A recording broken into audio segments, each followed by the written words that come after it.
Honorable members, I beg to propose the question that pursuant to the provisions of Article 152(2) of the Constitution and Sections 3 and 8 of the Public Appointments Parliamentary Approval Act 2011, this House approves the appointment of the Honorable Penina Malonza OGW as the Cabinet Secretary for Tourism, Wildlife and Heritage. I will now put the question, which is that pursuant to the provisions of Article 152(2) of the Constitution and Sections 3 and 8 of the Public Appointments Parliamentary Approval Act 2011, this House approves the appointment of the Honorable Penina Malonza OGW as the Cabinet Secretary for Tourism, Wildlife and Heritage.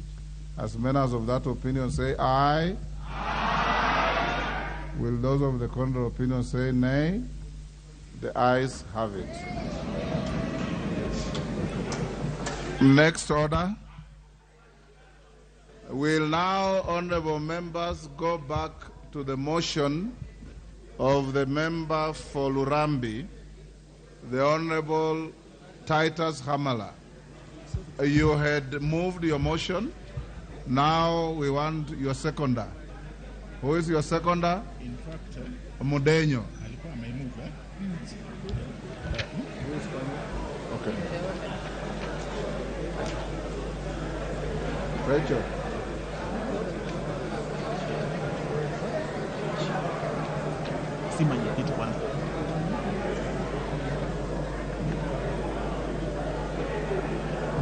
Are we still proceeding with the same? Order number 10, motion, review of teacher deployment policy. We continue with the same list.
Ababyeyi bawe